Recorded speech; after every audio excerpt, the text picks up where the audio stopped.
ಎಲ್ಲ ಬಲ್ಲವರಿಲ್ಲ, ಬಲ್ಲವರು ಬಹಳಿಲ್ಲ, ಬಲ್ಲಿದರು ಇದ್ದು ಬಲವಿಲ್ಲ ಸಾಹಿತ್ಯ ಎಲ್ಲರಿಗೆಲ್ಲ ಸರ್ವಜ್ಞ. ಸರ್ವಜ್ಞನ ತ್ರಿಪದಿಯನ್ನು ಸ್ಮರಿಸಿಕೊಂಡು ಸಿಂದಗಿಯ ತಾಲೂಕಾ ದಂಡಾಧಿಕಾರಿಗಳ ಕಚೇರಿಯಲ್ಲಿ ನಡೆಯುತ್ತಿರುವಂತಹ ಸಂತ ಕವಿ ಸರ್ವಜ್ಞನ ಜಯಂತಿಯ ಈ ವೇದಿಕೆ ಮೇಲೆ ಆಸನರಾಗಿರುವಂತಹ ಮಾನ್ಯ ತಾಲೂಕು ದಂಡಾಧಿಕಾರಿಗಳ, ಸಮಾಜದ ಹಿರಿಯ ಮುಖಂಡರೇ, ಈ ಜಯಂತಿಯಲ್ಲಿ ಭಾಗವಹಿಸಿದಂತೆ ಎಲ್ಲ ಕುಂಬಾರ ಸಮಾಜದ ಎಲ್ಲ ಹಿರಿಯರೇ, ನಮ್ಮ ಮಾರ್ಗದರ್ಶಕರೇ ಹಾಗೂ ಸರ್ವಜ್ಞನ ಅಭಿಮಾನಿಗಳೇ ಮತ್ತು ಭಕ್ತರೇ, ತಮ್ಮೆಲ್ಲರಿಗೂ ಸರ್ವಜ್ಞನ ಜಯಂತಿಯ ಹಾರ್ದಿಕ ಶುಭಾಶಯಗಳನ್ನು ಕೋರಿ ಶರಣಾರ್ಥಿಗಳನ್ನ ಕೋರ್ತಾ ಇದ್ದೇನೆ. ತಾಲೂಕು ದಂಡಾಧಿಕಾರಿಗಳ ಕಚೇರಿಯಲ್ಲಿ ನಾವು ಮಾಡುತ್ತಿರುವ 4ನೇ ಉಪನ್ಯಾಸ ಇದೆ. ಪ್ರತಿ ಬಾರಿ ಉಪನ್ಯಾಸ ಕೊಡುವಾಗ ನನಗೊಂದು ಭಯ ಕಾಡುತ್ತೆ.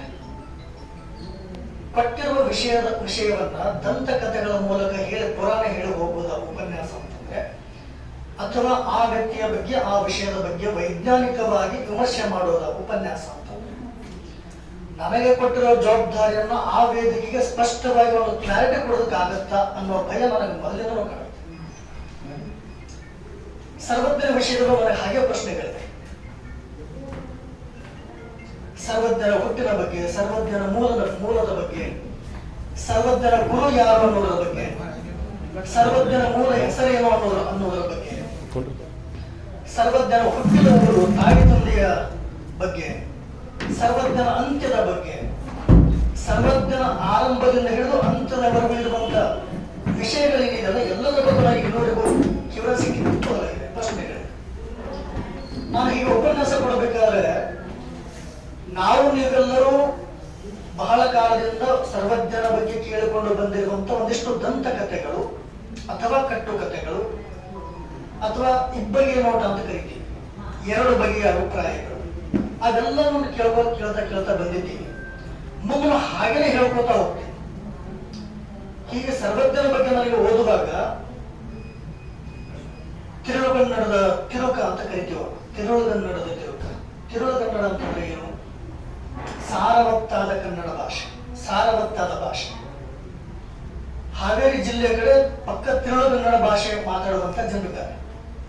ಆ ಭಾಗದಲ್ಲಿ ಆಗಿ ಹೋದಂತ ಕವಿ ಇರೋದ್ರಿಂದ ಅವನಿಗೆ ತಿರುಳುಗನ್ನಡದ ತಿರುಕರ ಭಿಕ್ಷಕ ಅಂತ ಅರ್ಥ. ಕನ್ನಡದ ಭಿಕ್ಷಕ ಒಬ್ಬ ದಾರ್ಶನಿಕನೂ ಹೌದು. ವಿಶೇಷವಾಗಿ 15 ಮತ್ತು 16ನೇ ಶತಮಾನದಲ್ಲಿ ರಾಜರ ಆಶ್ರಯವನ್ನು ಪಡೆದುಕೊಂಡು ಬಹುದೊಡ್ಡ ಕವಿಯಾಗಿ ಬದಲಾವಣೆಯಾದ ಅದೆಷ್ಟೋ ಕವಿಗಳ ಮಧ್ಯದಲ್ಲಿ ಗಜಗಳ ಹಿಂಡನ್ನ ಅಗಲಿ ಒಬ್ಬಂಟಿ ಸಲಗನಾಗಿ ಜಗತ್ತನ್ನ ಸುತ್ತಿದಂತ ಒಬ್ಬ ಕವಿ. ಎಲ್ಲಕ್ಕಿಂತ ಮುಖ್ಯವಾಗಿ ಈ ಕನ್ನಡಕ್ಕೆ ಬಹುದೊಡ್ಡ ಜಾನಪದ ಸಾಹಿತ್ಯವನ್ನು ಕೊಟ್ಟಂತ ಕವಿ. ಗೊತ್ತಿಲ್ಲ, ಈ ಕವಿಯನ್ನ ಯಾಕೆ ರಾಜರು ಆಶ್ರಯ ಕೊಡಲಿಲ್ಲ ಅನ್ನೋ ಪ್ರಶ್ನೆ ಇವತ್ತಿಗೂ ಕಾಡುತ್ತೆ. ಕುವೆಂಪು ಅವರ ಮಾತನ್ನು ಬಳಸ್ತಾರೆ, ಭುವನದ ಭಾಗ್ಯ ಅಂತ. ಅಂದ್ರೆ ದೊಡ್ಡ ದೊಡ್ಡ ಸಾಹಿತಿಗಳು ಏನು ಹುಟ್ಟು ಬಂದಿದ್ದಾರೆ, ಅದು ಈ ನೆಲದ ಭಾಗ್ಯ ಅಂತ ಹೇಳಿ. ನೀವು ಮಾತಾಡಿದಿರೋ ಗೊತ್ತಾ, ಈ ಕನ್ನಡದಲ್ಲಿ ಹುಟ್ಟಿದ್ದು ನನ್ನ ಭಾಗ್ಯ ಅಂತ ಮಾತಾಡ್ತೀವಿ, ಈ ಕರುನಾಡಲ್ಲಿ ಹುಟ್ಟಿದ್ದು ನನ್ನ ಭಾಗ್ಯ ಅಂತ ಮಾತಾಡ್ತೀವಿ. ಅವರ ಸರ್ವಜ್ಞ ಶರಣರ ವಿಷಯದಲ್ಲಿ ಅಂತವರು ಹುಟ್ಟಿದ್ದು ಈ ನೆಲದ ಭಾಗ್ಯ. ಸರ್ವಜ್ಞರಂತ ಕವಿಗಳು ಹುಟ್ಟಿದ್ದು ಈ ಕನ್ನಡದ ಭಾಗ್ಯ, ಇದೇ ಭುವನದ ಭಾಗ್ಯ ಅಂತ ಕರೆಯೋದು. ಆ ತರದ ಕವಿಯ ಹುಟ್ಟಿನ ಬಗ್ಗೆ, ಸಾವಿನ ಬಗ್ಗೆ, ಬೆಳವಣಿಗೆ ಬಗ್ಗೆ ಸಾಕಷ್ಟು ವಿಷಯಗಳಿವೆ. ನಾನು ತುಂಬಾ ಕಷ್ಟಪಟ್ಟು ಹುಡುಕಿ ಡಾಕ್ಟರ್ ಬಿ ಕೆ ಹೊಸಮಠರವರ ಸಂಶೋಧನಾ ಗ್ರಂಥ ಹುಡುಕಿಡ್ಕೊಂಡು ಬಂದೆ. ಯಾಕಂದ್ರೆ ಯೂಟ್ಯೂಬ್ಗಳಲ್ಲಿ ಬೇರೆ ಬೇರೆ ಗ್ರಂಥಗಳಲ್ಲಿರುವಂತಹ ದಂತಕಥೆಗಳನ್ನೇ ಹೇಳ್ಕೊಂಡು ಉಪನ್ಯಾಸ ಮುಗಿಸೋದಕ್ಕಿಂತ ಅದಲ್ಲ ಇದು ಹೌದು ಅನ್ನೋದಕ್ಕೆ ಒಂದಿಷ್ಟು ಚರ್ಚೆಗಳಾಗಬೇಕು. ಆ ಕಾರಣಕ್ಕೋಸ್ಕರ ಇಲ್ಲಿರುವಂತ ಕೆಲವೊಂದಿಷ್ಟು ವೈಚಾರಿಕ ಸಂಗತಿಗಳನ್ನು ಪ್ರಸ್ತುತಪಡಿಸಬೇಕು ಅನ್ನೋ ಕಾರಣಕ್ಕೋಸ್ಕರ ಇದನ್ನ ಆಧಾರವಾಗಿ ಇಟ್ಕೊಂಡು ಮಾತಾಡ್ತಾ ಇದ್ದೀನಿ. ಸರ್ವಜ್ಞ ಅಂದ್ರೆ ಒಬ್ಬನೇನ? ಸರ್ವಜ್ಞ ಮೂಲ ಇವನ ಹೆಸರ ಅಥವಾ ಇವನ ಮೂಲ ಹೆಸರು ಏನಾಗಿರ್ಬೋದು? ಸರ್ವಜ್ಞ ಕನ್ನಡ ಪದವೇ, ಸಂಸ್ಕೃತ ಶಬ್ದವೇ ಅನ್ನೋದ್ರ ಬಗ್ಗೆ ಸಾಕಷ್ಟು ಚರ್ಚೆಗಳಿವೆ. ಸರ್ವಜ್ಞ ಎಂದರೆ ಸಂಸ್ಕೃತ ಭಾಷೆಯಲ್ಲಿ ಎಲ್ಲವನ್ನು ಬಲ್ಲವನು, ಎಲ್ಲವನ್ನು ನುರಿತವನು ಅಂತ ಅರ್ಥ. ನಾನು ಅಂತಂದ್ರೆ ಹೇಳ್ತೀನಿ, ಕುಂಬಾರ ಸಮಾಜದಲ್ಲಿ ಹುಟ್ಟಿದವನಾಗಿದ್ದರಿಂದ ಆ ಸಮಾಜದಲ್ಲಿ ಹುಟ್ಟಿ ಸಂಸ್ಕೃತ ಪಾಂಡಿತ್ಯವನ್ನು ಹೇಗೆ ಗಳಿಸದ ಸರ್ವಜ್ಞ ಅನ್ನೋದಕ್ಕೆ. ಸರ್ವಜ್ಞ ಅನ್ನೋ ಪದ ಪ್ರಾಚೀನ ಕಾಲದಿಂದಲೂ ಬಳಕೆ ಆದಂತಹ ಪದ. ಅದಕ್ಕೆ ಒಂದಿಷ್ಟು 2-3 ಸಂಗತಿಗಳಿವೆ. 14ನೇ ಶತಮಾನದಲ್ಲಿ ಮಹಾಭಾರತಕ್ಕೆ ಹೊಸ ಭಾಷೆಯನ್ನು ಬರೆದಂತ ಒಬ್ಬ ವಿದ್ವಾಂಸ ಸರ್ವಜ್ಞನೇ ನಾರಾಯಣ ಅಂತ ಹೇಳ್ತಾರೆ. ನಾರಾಯಣ ಬೇರೆ ಅಲ್ಲ, ಸರ್ವಜ್ಞ ಬೇರೆ ಅಲ್ಲ ಅಂತ. ಅಂದ್ರೆ ಸಕಲ ವಿದ್ಯಾ ಪಾರಂಗತರಾದವರಿಗೆ ಸರ್ವಜ್ಞ ಅಂತ ಬಿರುದು ಕೊಡುವಂತ ಒಂದು ಪರಂಪರೆ ಇತ್ತು. ಇದನ್ನು ನೋಡಿದಾಗ ಇದು ಅವರ ಮೂಲ ಹೆಸರಲ್ಲ, ಅದು ಅವರ ಕಾವ್ಯನ ವಚನಗಳ ಅಂಕಿತ ಆಗಿರ್ಬೋದು. ಹಾಗೆ ಅವರ ಮೂಲ ಹೆಸರೇನೋ ಅನ್ನೋದು ಪ್ರಶ್ನೆ ಹುಟ್ಟುತ್ತೆ. ಮುಂದುವರೆದು ಮೋರೆ ಸೋಮೇಶ್ವರ ಅಂತ ಒಬ್ಬ ಅರಸ ಇದ್ದ. ಆ ಅರಸನಿಗೆ ಸರ್ವಜ್ಞ ಚಕ್ರವರ್ತಿ ಅಂತ ಬಿರುದಿತ್ತು. ಅಂದ್ರೆ ವಿಶೇಷವಾಗಿ ರಾಜ ಮಹಾರಾಜರ ಕಾಲದಲ್ಲಿ ಎಲ್ಲವನ್ನ ಬಲ್ಲವರು ಪರಿಪೂರ್ಣವುಳ್ಳವರಿಗೆ ಸರ್ವಜ್ಞ ಅಂತ ಬಿರುದು ಕೊಡ್ತಿದ್ರು. ಸೋಮೇಶ್ವರ ಅಂತ ಒಬ್ಬ ಬರ್ತಾನೆ. ಶತಕ, ಸೋಮೇಶ್ವರ ಶತಕ. ತನ್ನ ಶತಕದಲ್ಲಿ ತಮ್ಮೆಲ್ಲರೂ ಗೊತ್ತಿರುವ ಹಾಗೆ ಕೆಲವಂ ಬಲ್ಲವರಿಂದ ಕಲಿತು, ಕೆಲವಂ ಶಾಸ್ತ್ರಗಳನ್ನು ಕೇಳುತ್ತಂ, ಕೆಲವು ಮಾಳ್ಪವರಿಂದ ಕಂಡು, ಕೆಲವು ಸುಜ್ಞಾನದಿಂದ ಓಡುತ್ತಂ, ಕೆಲವು ಸಜ್ಜನರ ಸಂಘದಿಂದ ಅರಿಯಲು ಸರ್ವಜ್ಞನ ಪಂಥ ಕೇಳ ಅಂತ. ಯಾರು ಸರ್ವಜ್ಞ ಅನ್ನೋದಕ್ಕೆ ಸೋಮೇಶ್ವರ ತನ್ನ ಶತಕದಲ್ಲಿ ಮಾಡಿರುವ ಉಲ್ಲೇಖ ಇದೆ. ಅಂದ್ರೆ ಸರ್ವಜ್ಞ ಅನ್ನೋ ಶಬ್ದ ಯಾಕೆ ಹುಟ್ಟಿತು, ಅದು ಬಿರುದ ಅಥವಾ ಹೆಸರು ಅನ್ನೋದಕ್ಕೆ ನಿದರ್ಶನ ಹೇಳ್ತಾ ಇರೋದು. ಇದೇ ಭಾವಾರ್ಥ ಇಟ್ಟುಕೊಂಡು ಸ್ವತಃ ಸರ್ವಜ್ಞ ಹೇಳ್ತಾನೆ, ಸರ್ವರ ಒಂದೊಂದು ನುಡಿ ಕಲಿತು ವಿದ್ಯದ ಪರ್ವತದ ಆದ ಸರ್ವಜ್ಞ ಅಂತ. ಯಾವ ಸೋಮೇಶ್ವರ ಶತಕ ಎಲ್ಲರಿಂದ ಕಲಿತು, ಎಲ್ಲವನ್ನ ಕೇಳಿ, ಕೆಲವರಿಂದ ಮಾಡುವುದನ್ನ ಕಂಡು ಸರ್ವಜ್ಞನಾಗಿ ಬದಲಾಗ್ತಾನೋ, ಹಾಗೆ ಸರ್ವರಿಗೂ ಒಂದೊಂದು ಕಲಿತು ವಿದ್ಯದ ಪರ್ವತವಾಗಿ ಬದಲಾದವರು ನಾನು ಅಂತ. ಹೀಗಾಗಿ ಸರ್ವಜ್ಞ ಅನ್ನೋದು ಕವಿ ಹೆಸರಲ್ಲ, ಅದು ಅವನ ಅಂಕಿತನಾಮ ಆಗಿರ್ಬೋದು. ನಾನು ಒಂದು ಕಡೆ ದೃಷ್ಟಾಂತ ನೋಡಿದಾಗ ಸಿದ್ಧವೀರನ್ ಅಂತ ಅವರ ಬ್ರಾಹ್ಮಣ ಗುರು, ಅವರ ಬ್ರಾಹ್ಮಣ ಗುರು ನಿನ್ನ ಮೂಲ ಕುಂಬರ ಸಮಾಜದ ಮೂಲ ಹೆಸರನ್ನು ತೆಗೆದು ನಿನಗೆ ಸರ್ವಜ್ಞ ಅಂತ ಕರೆದಿನದು ಕೊಟ್ಟಂತ ಹೆಸರು ಆಗಿರಬಹುದು ಅಂತ ಹೇಳ್ತಾರೆ. ಇದು ಸರ್ವಜ್ಞನ ಬಗ್ಗೆ, ಶಬ್ದದ ಬಗ್ಗೆ ಇರುವಂತ ಅಥವಾ ಬಿರುದ ಬಗ್ಗೆ ಇರುವಂತ ಜಿಜ್ಞಾಸೆಗಳು. ಹಾಗಾದ್ರೆ ಆ ಕಾಲದಲ್ಲಿ ಒಂದು ತಳ ಸಮುದಾಯದಲ್ಲಿ ಹುಟ್ಟಿದಂತ ಒಬ್ಬ ವ್ಯಕ್ತಿ ಸರ್ವಜ್ಞನಾಗಿ ಬದಲಾದ ಕಥೆ ಹೇಗೆ? ಅದರ ಬಗ್ಗೆ ಸಾಕಷ್ಟು ನಿದರ್ಶನಗಳಿವೆ. ಸರ್ವಜ್ಞ ಹುಟ್ಟಿದ್ದು ಹೇಗೆ, ಸರ್ವಜ್ಞನ ಜನನ ಹೇಗಾಯಿತು ಅನ್ನೋದ್ರ ಬಗ್ಗೆ ಇವತ್ತಿಗೂ ಕೂಡ ವಿದ್ವಾಂಸರಿಗೆ ಭಿನ್ನಾಭಿಪ್ರಾಯಗಳಿವೆ. ನಾವು ನೀವು ಕೇಳಿರುವ ಹಾಗೆ ಸರ್ವಜ್ಞ ಬಸವರಸನೆಂಬ ಒಬ್ಬ ಬ್ರಾಹ್ಮಣ ತುಂಬಾ ವರ್ಷಗಳಿಂದ ಅವನಿಗೆ ಮಕ್ಕಳಾಗದ ಕಾರಣ ಅವಳ ಹೆಂಡತಿ ಮಲ್ಲಮ್ಮ ಅಂತ ಮಲ್ಕೊಂಡಾಗ ಕನಸಿನಲ್ಲಿ ಕಾಶಿ ವಿಶ್ವೇಶ್ವರವರು ಕನಸಿನಲ್ಲಿ ಬಂದು ಹೇಳ್ತಾರಂತೆ, ನನ್ನ ಸನ್ನದಿಗೆ ಬಂದು ನೀವು ದರ್ಶನ ಪಡ್ಕೊಂಡ್ರೆ ನಿನ್ನ ಮಕ್ಕಳ ಭಾಗ್ಯ ಸಿಗುತ್ತೆ, ವರಪ್ರಸಾದ ಸಿಗುತ್ತೆ ಅಂತ. ಬೆಳಗ್ಗೆ ಎದ್ದು ಗಂಡ ಬಸವರಸನಿಗೆ ಹೆಂಡತಿ ಮಾತನ್ನು ಹೇಳ್ತಾನೆ. ಬ್ರಾಹ್ಮಣ ಗಂಡ ಒಪ್ಪಿಕೊಂಡು ಕಾಶಿಗೆ ಹೋಗೋದಕ್ಕೆ ಪ್ರಯಾಣ ಮಾಡ್ತಾರೆ. ಈಗ ಹಾವೇರಿ ಜಿಲ್ಲೆಯ ಮಾಸೂರು ಅಂತ ಇದೆ. ಮೊದಲು ಅಂಬಲೂರು ಅಂತಿತ್ತು ಪಕ್ಕದಲ್ಲಿ, ಈಗ ಅಬ್ಬಲೂರು ಅಂತ ಆಗಿದೆ. ಮಾಸೂರಿನಲ್ಲಿ ಹುಟ್ಟಿದ್ದಾನೆ ಅನ್ನೋದಕ್ಕೆ ಸಾಕಷ್ಟು ಕೆಲವಷ್ಟು ನಿದರ್ಶನಗಳಿವೆ, ತ್ರಿಪದಿಗಳು ಇವೆ.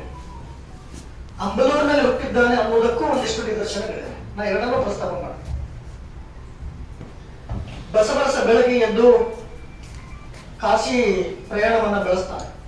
ಅಲ್ಲಿ ಗಂಗಾ ಸ್ನಾನವನ್ನ ಮಾಡಿ ಕಾಶಿ ವಿಶ್ವನಾಥನ ದರ್ಶನವನ್ನು ಪಡೆದುಕೊಂಡು ಒಂದು ಪ್ರಸಾದವನ್ನು, ವರಪ್ರಸಾದವನ್ನು ಪಡೆದುಕೊಳ್ಳುತ್ತಾನೆ. ಆ ವರಪ್ರಸಾದ ಏನು ಗೊತ್ತಾ? ಯಾವ ಸಂದರ್ಭದಲ್ಲಿ ನೀನು ಈ ಪ್ರಸಾದವನ್ನ ನಿನ್ನ ಹೆಂಡತಿಗೆ ಯಾವ ಸಂದರ್ಭದಲ್ಲಿ ಕೊಡ್ತೀಯೋ ಆ ಪ್ರಸಾದದ ಫಲವಾಗಿ ಒಬ್ಬ ಮಹಾನ್ ವ್ಯಕ್ತಿ ಜನಿಸ್ತಾನೆ ಅಂತ. ಕಾಶಿ ವಿಶ್ವನಾಥ ಆಶೀರ್ವಾದ ಮಾಡಿದ ಫಲ ಇದು.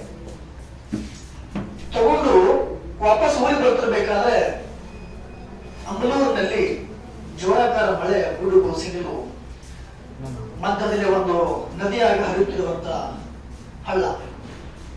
ಇದರ ಮಧ್ಯದಲ್ಲಿ ಸಿಕ್ಕಿಬಿಟ್ಟಂತ ಬಸವರಸ ಪಕ್ಕದಲ್ಲಿರುವ ಯಾವ್ದಾದ್ರು ಮನೆಯಲ್ಲಿ ಇಳ್ಕೋಬೇಕು ಅಂತ ಪ್ರಯತ್ನ ಮಾಡ್ತಾನೆ. ಅಲ್ಲಿದ್ದು ವಿಧವೆ ಕುಂಬಾರ ಮಾಳಿಯ ಮನೆ, ವಿಧವೆ ಹೆಣ್ಮಗಳು.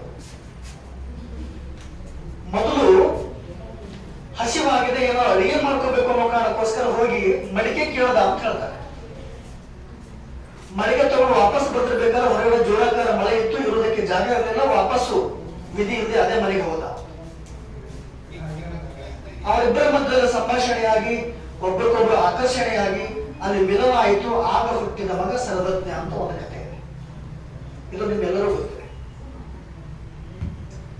ಆದರೆ ಉತ್ತಂಗಿ ಚನ್ನಬಸಪ್ಪನವರು, ಈಗ ಕೃಷ್ಣಶಾಸ್ತ್ರಿ ಅಂತವರು, ಕುಂಬಾರ ವೀರಭದ್ರಪ್ಪನಂತವರು ಈ ತರ ದಂತಕಥೆಗಳನ್ನ ತಿರಸ್ಕಾರ ಮಾಡ್ತಾರೆ.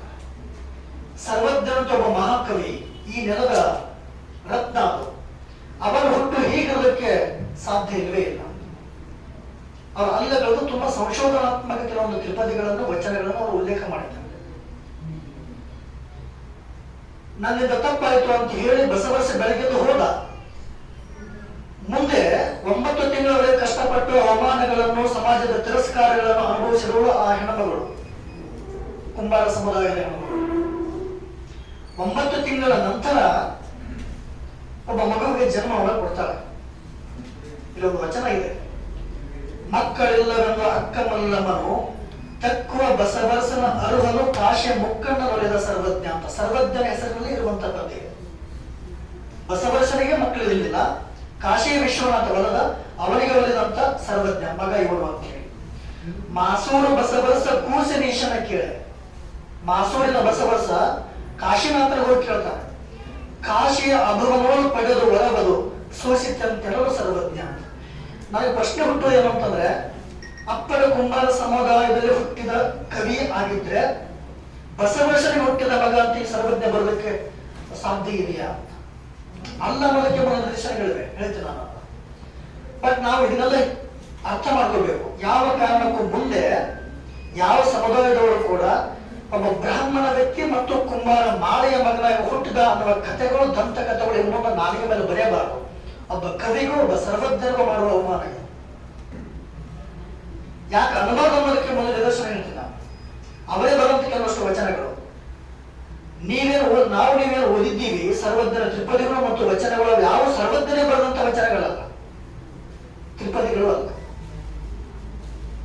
ಹೇಗೆ ಬಸವಣ್ಣ ಸಾರಸ್ವತ ಬ್ರಾಹ್ಮಣ ಕುಲದಲ್ಲಿ ಹುಟ್ಟಿದ್ರು, ಕೀಳು ಜಾತಿಯವರಾಗಿ ಜೀವನವನ್ನು ಸವಿಸಿದ.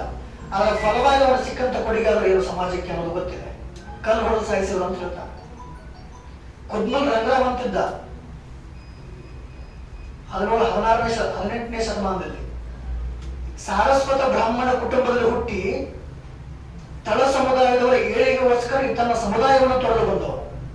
ಸ್ವತಃ ಬ್ರಾಹ್ಮಣ ಸಮುದಾಯದವರಿಗೆ ಅವರೇ ತಿರಸ್ಕಾರಕ್ಕೆ ಒಳಪಟ್ಟು ಕಲ್ಲಿನಿಂದ ಹೊಡೆಸಿಕೊಂಡು ಗಾಯಗೊಂಡವರು. ಅವರ ಸಿಕ್ಕಂತ ಕೊಡುಗೆ ಏನು? ಅದೇ ಕೊಡುಗೆಯನ್ನು ಸರ್ವಜ್ಞರು ಸಿಕ್ಕಿತ್ತು. ಯಾವಾಗ ಒಬ್ಬ ಕುಂಬಾರ ಸಮುದಾಯದ ಒಬ್ಬ ವ್ಯಕ್ತಿ ಒಬ್ಬ ಸರ್ವಜ್ಞನಾಗಿ ಬದಲಾದನೋ ಆ ಕಾಲದ ಬ್ರಾಹ್ಮಣ ಜಾತಿ ಅಥವಾ ಸಂಸ್ಕೃತ ಪಂಡಿತರಿಗೆ ಹಿಡಿಸಲಿಲ್ಲ, ದಕ್ಕಿಸಿಕೊಳ್ಳೋದಕ್ಕಾಗಲಿಲ್ಲ. 16ನೇ ಶತಮಾನ ಅಂತ ಏನು ಕರಿತೀವಿ ಅವರ ಕಾಲ. ಆ ಕಾಲದಲ್ಲಿ ಈ ಶಾಸ್ತ್ರ ಪುರಾಣಗಳು, ಶಾಸ್ತ್ರ ಗ್ರಂಥಗಳು, ಸಂಸ್ಕೃತ ಪಾಂಡಿತ್ಯ, ಸರ್ವಜ್ಞರವರಿಗೆ ಸಂಖ್ಯಾಶಾಸ್ತ್ರ ಗೊತ್ತಿತ್ತು, ಚಂದ್ರಶಾಸ್ತ್ರ ಗೊತ್ತಿತ್ತು, ಕನ್ನಡ ಬಹು ಪಂಡಿತನಾಗಿದ್ದ. ಇದು ಆಗಿನ ಪಂಡಿತರಿಗೆ ದಕ್ಕಿಸಿಕೊಳ್ಳೋಕೆ ಆಗಲಿಲ್ಲ. ಆ ಕಾರಣಕ್ಕೋಸ್ಕರ ಅವರೇ ತಿದ್ದಿ ಬರೆದಂತ ಕೆಲವೊಂದಿಷ್ಟು ತ್ರಿಪದಿಗಳು ಸರ್ವಜ್ಞನ ಹೆಸರು, ಅವರು ಕಟ್ಟಿದ ಕಥೆಗಳಾಗಿರ್ಬೋದು. ಮುಂದುವರೆದು ಹೇಳ್ತಾರೆ ಅವರು, ಗಂಡಾಗಬೇಕೆಂದು ಪಿಂಡವನ್ನು ನುಂಗಲದು ರಂಡೆ ಮಾಳವೆಯೋಳು ಬರುವೆನೆಂದರಲು ಕಂಡದನ್ನು ಪೀಳಿದ ಸರ್ವಜ್ಞ ಅಂತ. ಸ್ವತಃ ಸರ್ವಜ್ಞನ ಬರೆದ ವಚನ ಅಂತ ಪ್ರಶ್ನೆ ಇವತ್ತು ಮೂಡುತ್ತೆ. ರಂಡೆ ಮಾಳವೆಯೋಳು ಬರುವೆನೆಂದು ನಾನು ಹುಟ್ಟಿ ಬಂದೆ ಅಂತ. ಹಾಗೆ ಬರೆಯೋದಕ್ಕೆ ಸಾಧ್ಯ ಇದೆಯಾ? ಸಮಾಜದ ಏರುಪೇರುಗಳನ್ನು, ಅಂಕು ಡೊಂಕುಗಳನ್ನು ತಿದ್ದೋದಕ್ಕೆ ಹುಟ್ಟಿ ಬಂದಂತ ಕವಿ. ಅವನಲ್ಲಿ ಭಾವನೆಗಳಿತ್ತು, ವಿಚಾರಗಳಿತ್ತು, ದಾರ್ಶನಿಕನಾಗಿದ್ದ, ಕಳಕಳಿ ಇತ್ತು. ಜಾತಿ ಹೀನನ ಮನೆಯು ಜ್ಯೋತಿತ ಹೀನವೇ, ಜಾತಿ ವಿಜಾತಿ ಅನ್ನಬೇಡ ದೇವರಲ್ಲಿ ದಾತನೇ ಜಾತ ಸರ್ವಜ್ಞ. ಜಾತಿ ವಿಜಾತಿ ಅನ್ನಬೇಡ ಅಂತ ಜಾತಿ ವಿರುದ್ಧವಾಗಿ ಬಂಡಿ ಎದ್ದವನು. ಹೀಗೆ ಸಮಾಜದ ಬಗ್ಗೆ ಮಾನವೀಯತೆ ಇಟ್ಟುಕೊಂಡಂತ ಒಬ್ಬ ವ್ಯಕ್ತಿ ತನ್ನ ಹುಟ್ಟಿನ ಬಗ್ಗೆ ಹೀಗೆ ಬರೋದಕ್ಕೆ ಸಾಧ್ಯ ಇಲ್ಲ ಅಂತ ತುಂಬಾ ಜನ ವಿದ್ವಾಂಸರು ಹೇಳ್ತಾರೆ. ಮುಂದುವರೆದು ಗಡಿಯ ಮಡಿಕೆಯ ಕೊಂಡು ಅಡಿಗೆಯ ಮನೆಗಳು ಬಿಡದೆ ಮಳೆ ಮೋಡ ಪಡೆಯಲು ಈರುವರಿಗೆ ತಡಬಡ ಆಯಿತು ಸರ್ವಜ್ಞ ಅಂತ. ಮಳೆ ಬರ್ತಿತ್ತು, ಆಗ ಹುಟ್ಟಿದಂತ ಮಗ ನಾನು ಅನ್ನೋದಕ್ಕೆ ಇದೊಂದು ತ್ರಿಪದಿ ಕಾರಣ ಆಗುತ್ತೆ. ಅಂಬಲೂರು ಎಳೆಸುವ ಕುಂಬಾರ ಸಾಲಿಯಲ್ಲಿ ಇಂಬಿನ ಕಳೆ ಮಾಳಿಯಳು ಬಸವರಸ ನಿಂಬಿಟ್ಟ ನೆನ್ನ ಸರ್ವಜ್ಞ. ಅಮಲೂರಿನಲ್ಲಿ ಕುಂಬಾರ ಓಣಿ ಒಳಗಡೆ ಮಾಳಿ ಅಂತ ಒಬ್ಬ ಹೆಣ್ಮಗಳಿದ್ರು. ಬಸವರಸ ಅಲ್ಲಿ ಹೋಗಿ ಭೇಟಿಯಾಗಿ ಕಾಲಗರ್ಭಕ್ಕೆ ಹೀಗೆ ಜನಿಸ್ದ ಅಂತ. ಮುಂದೆ ಸರ್ವಜ್ಞ ಹೇಳೋದು, ಈ ಬಸವರಸ ಮತ್ತು ಮಾಳಿ ಒಂದು ನೆಪ ಅಷ್ಟೇ, ನಾವು ಶಿವನ ಅವತಾರ ಪುರುಷ ಅನ್ನೋದಕ್ಕೂ ಸರ್ವಜ್ಞನ ತಿಳ್ಕೊಳ್ಳಿ. ಜಾತಿ ಯಾವುದಿದ್ರೆ ಅದಕ್ಕೆಲ್ಲ ನಾವು ಶರಣರು ಯೋಗಿಗಳು ಈ ಸಮಾಜಕ್ಕೆ ಏನು ಕೊಟ್ಟರು ಅನ್ನೋದನ್ನು ಮಾಡಬೇಕು ಹೊರತು ಯೋಗಿಗಳ ಮೂಲವನ್ನು ಶರಣರ ಮೂಲವನ್ನು ಹುಡ್ಕೊಂಡು ಹೋಗ್ಬಾರ್ದು. ಕೊಚ್ಚಿಡಿತು ಯಾವಾಗ ಒಪ್ಕೊಳ್ಬೇಕಂತ ಗೊತ್ತಾಗ. ನೀವು ಸೊನ್ನಲಿಗೆ ಸಿದ್ದರಾಮನ ಕತೆ ಕೇಳಿದ್ದೀರಿ. ಸೊನ್ನಲಿಗೆ ಸಿದ್ದರಾಮ ಈಗಿನ ಸೊಲಾಪುರದಲ್ಲಿ ಹುಟ್ಟಿ ಬಂದದ್ದು. ತನ್ನ ತಾಯಿ 62ನೇ ವಯಸ್ಸಿನಲ್ಲಿ ಹುಟ್ಟಿ ಬಂದ ಮಗ ಅಂತಿದೆ ಕಥೆಯಲ್ಲಿ. ರಾಘವಾಂಕನ ಸಿದ್ದರಾಮ ಚಾರಿತ್ರದಲ್ಲಿ ಮೂರ್ಧಶಿರ ಮತ್ತು ಅರ್ಧಶಿರ ಎನ್ನುವ ಗಂಧರ್ವರು ಶಾಪಕ್ಕೊಳಗಾಗಿ ಅವರಿಬ್ಬರು ಗಂಡ ಹೆಂಡರಾಗಿ ಭೂಲೋಕದಲ್ಲಿ ಜನಿಸಿದರು. ಅವರಿಬ್ಬರಿಗೆ ಹುಟ್ಟಿದ ಮಗ ಸೊನ್ನಲಿಗೆ ಸಿದ್ದರಾಮ ಅಂತ ಕಥೆ. ಅಂದ್ರೆ ನಾನು ಹೇಳೋದು, ಶರಣರ ಮತ್ತು ಯೋಗಿಗಳ ಜೀವನವೇ ಈ ತರ ಪ್ರಮಾಣ ಸದೃಶ್ಯವಾಗಿರುತ್ತೆ. ಅದು ಅರಿಗಿಸಿಕೊಳ್ಳೋದಕ್ಕೆ ನಮ್ಗೆ ಆಗೋದಿಲ್ಲ. ಯಾವ ಒಪ್ಕೋಬೇಕು ಯಾವ ಒಪ್ಕೋಬಾರ್ದು ಅಂತ ಹೇಳಿ. ಬಟ್ ನಮ್ಮ ವಿಪರೀತ ವೈಪರೀತ್ಯ ಅಥವಾ ಸಮಸ್ಯೆ ದುರಂತ ಏನು ಅಂತಂದ್ರೆ, ನಮ್ಮ ಮೂಲ ಪಂಡಿತರು ಅಂತ ಏನು ಕರೆಸ್ಕೊಂಡಿದ್ದಾರೆ, ಬಲ್ಲವರು, ಸಂಸ್ಕೃತ ಪಂಡಿತರು ಮತ್ತು ಬರಹಗಾರರು ಅಂತೇಳಿ, ಅವರು ಚಿತ್ರಿಸಿದ ಕಥೆಯಂತೆ ಇವತ್ತಿನ ಪುರಾಣಗಳು ಇವೆ, ಕಥೆಗಳು ಇವೆ, ಚರಿತ್ರೆಗಳು ಇವೆ. ಈ ತಳ ಸಮುದಾಯದ ಸಮಾಜದವರು, ಶಿಕ್ಷಣ ಒಲಿಸಿಕೊಳ್ಳಲಾಗದ ಸಮಾಜದವರು ಅದನ್ನೇ ಸತ್ಯ ಅಂತ ನಂಬಿಕೊಂಡು ಬಾಯಿಂದ ಬಾಯಿಗೆ ಹೇಳ್ಕೊಂಡು ಬಂದಿದ್ದೀವಿ. ಹೀಗಾಗಿ ಸರ್ವಜ್ಞನ ಜೀವನ ಹೀಗಾಗಿತ್ತು. ಬಟ್ ಇತ್ತೀಚೆಗೆ ಸಂಶೋಧನೆಗಳು